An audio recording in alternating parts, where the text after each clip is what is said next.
So I'm going to start at the beginning with your first card in first place, and this is the same as what I call the transformation card. Traditional tarot, it's called the death card. I've never really enjoyed that because it's not, I wouldn't say never, but almost never about physical death. This is usually about transformation, about the butterfly opening up its wings, coming from the cocoon. And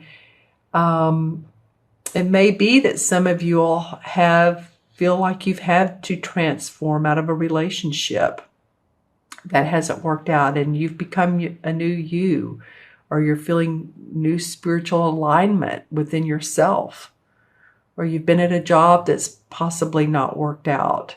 But there is room for growth. There's room for transformation. Actually, this is one of the most positive cards. It comes after a time when we've, it's called the death card. Okay, well, we'll go with that. Well, after death, what? Well, there's rebirth, right? So here, in fact, this deck calls it the Lord of Shadows. So here's a sort of shadowy person, if you will, no pun intended, standing under this tree. And the tree is fine. It has plenty of leaves. It's blossoming. It has a little bit of fruit here and there, and the butterfly.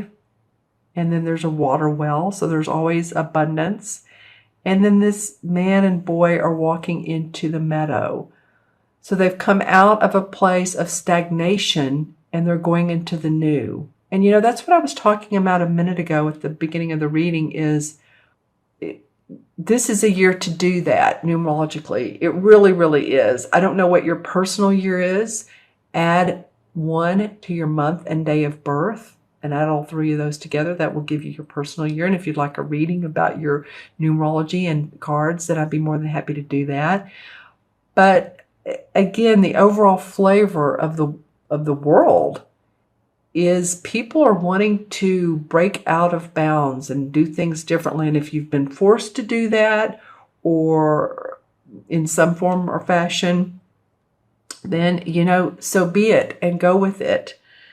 Because you all, of course, you're so intuitive. And here's the High Priestess card. She's coming up. So another major arcana card that she doesn't talk about her truth and her truths. She dwells on her inner awareness. And I mean dwells in a positive sense. She's psychic. She's intuitive. She knows that she has the strength and the wherewithal within her to create her own magic as she's doing. You see, and then there's, of course, the moon in the card that represents psychic intuition, our self-inner awareness, where the sun is our manifestation, if it's in a card.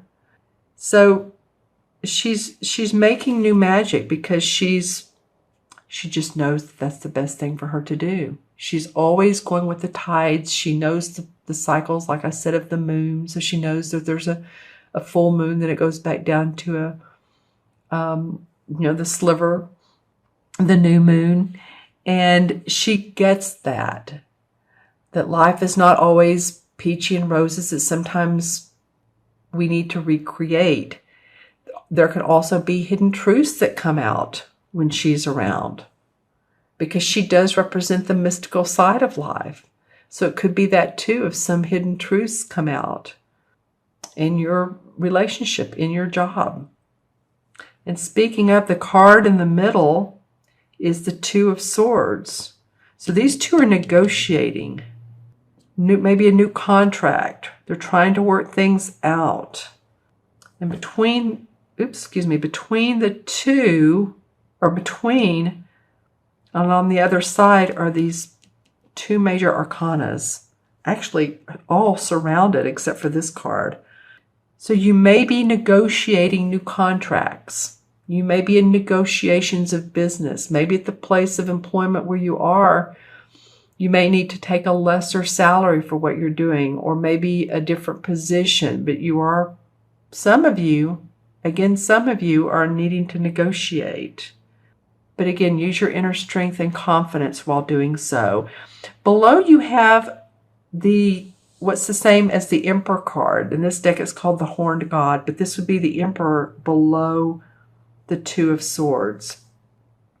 So a lot of times this card indicates to me someone who is, well, a father figure. He's an archetypal father figure. As you can see in this deck, he's a well sculpted man. He's bearing his sculpted chest, and he has his animals, and he's been in the forest, and he's been hunting, and or whatever he's been doing.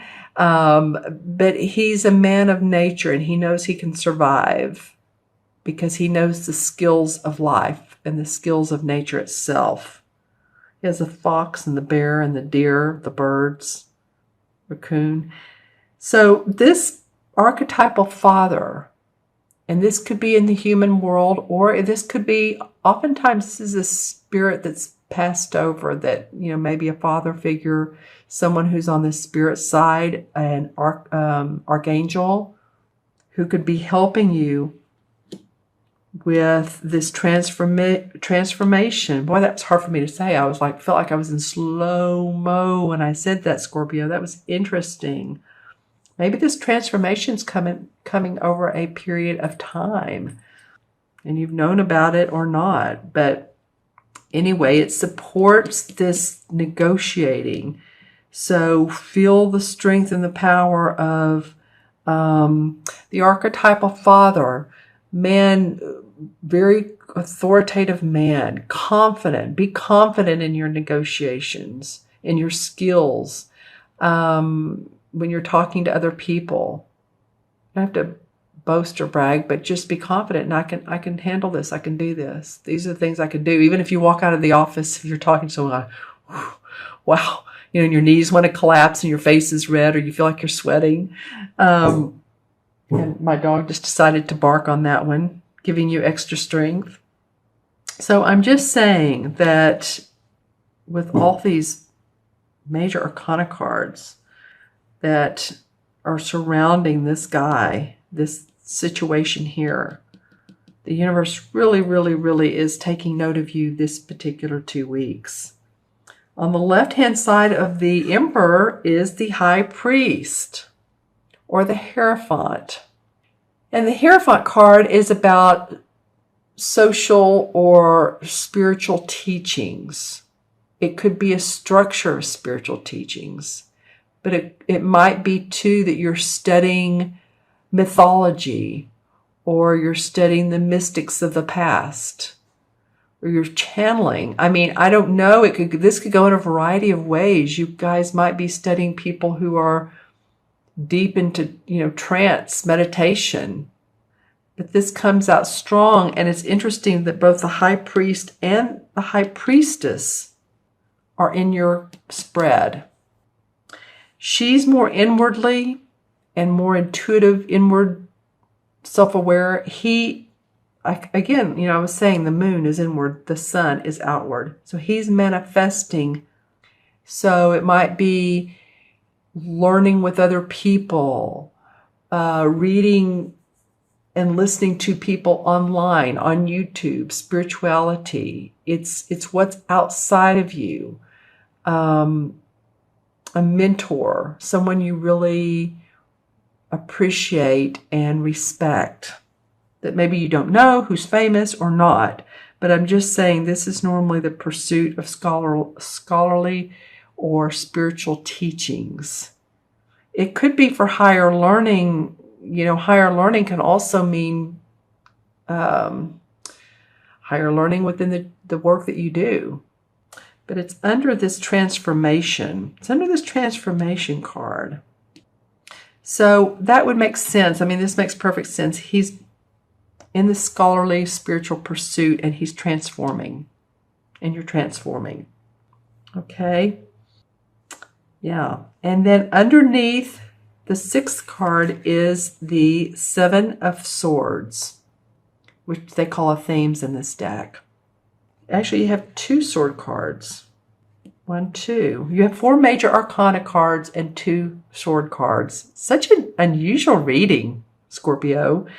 Okay, so the 2 sword cards, one is about negotiating, and swords are about ideas, our thoughts, and our fears. But When you're negotiating, you don't want to negotiate your fears, really, if you're in a contractual arena.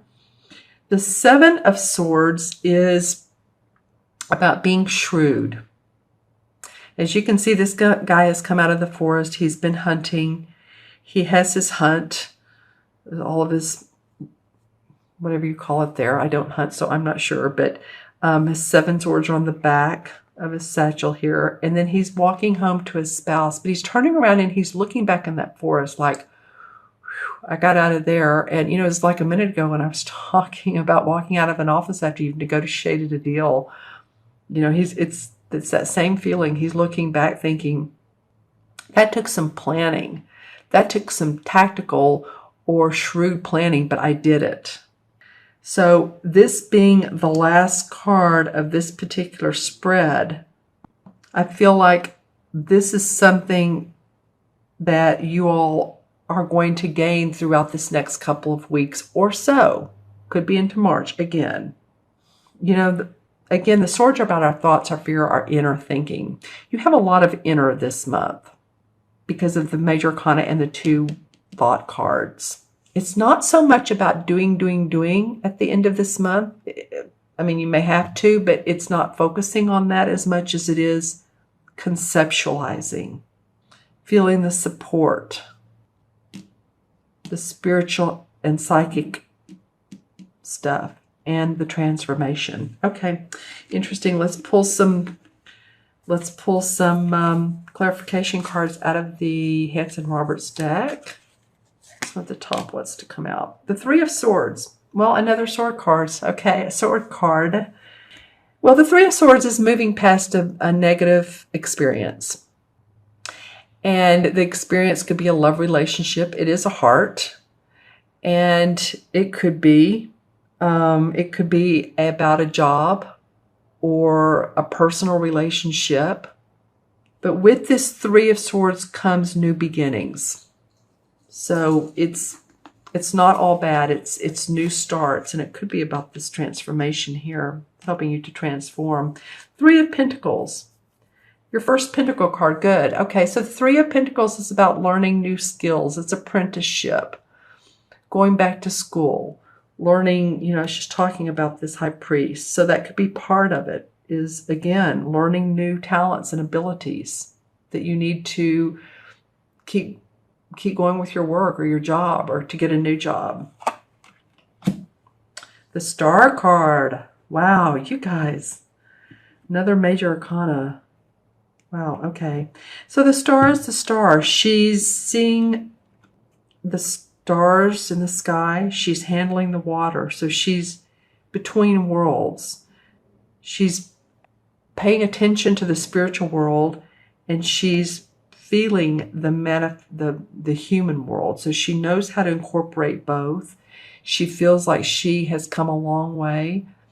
Her wisdom is rising. Her star power is rising. The planets are aligning for her and for you guys too. This is not just for, you know, all these cards are gender or are not gender specific. So the feeling of alignment within yourself. And I feel like this is to come. Again, we have another bird. Lots of birds in these cards. All right. So I'm going to leave it at that, Scorpio, because this is definitely a unique reading. So just, you know, pay attention to the special messages. You may want to watch this video at the end of the month as well. And the Major Arcana cards, again, are standing out to you. Transformation, psychic inner awareness, spiritual pursuits, or higher learning. And this could be a spirit, someone in the spirit archangel.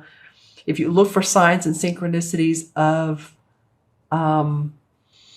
spirits around you, you know, sometimes they do. They like to, you know, you look at the clock, of course, it's 11:11 or 333 or 444. Sometimes you'll see coins and feathers, or, you know, whatever it is that gets your attention on a consistent basis. That's a synchronicity. All right, I'm going to add these up. And we have 13 and 2 is 15, 17, And 5 is what? 22. And 4 is 26. And 7 is 33. Is that right? I'll do that again. I have 33. Well, that would be a master number, but let me go backwards here.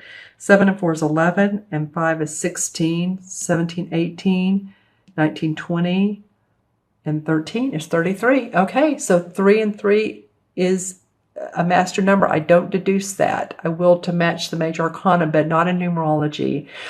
33 is heart of God number. Wow, here we go with, this is a little bit deeper reading than, and you guys are one of my last but not least ones. So, being positive though, being happy, being loving.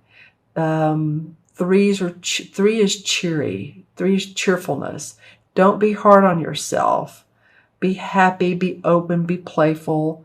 Open feels like the word, and positive. Okay, because I do feel like that there's so much that the universe is wanting to say to you. So don't feel left out or alone, or it's easy to say, I know, but reach out if you feel lonely or not. But and this, we wanted to do to 6 in with the major arcana because there is not a 33. It goes to 21. But 6 in the major arcana is the Lover's card. So feeling a deep commitment of love, whether it's in your physical world that you have someone to love, or it's spirituality, or your God or your angels or whatever it is. It's just a feeling of a deep commitment of that love essence.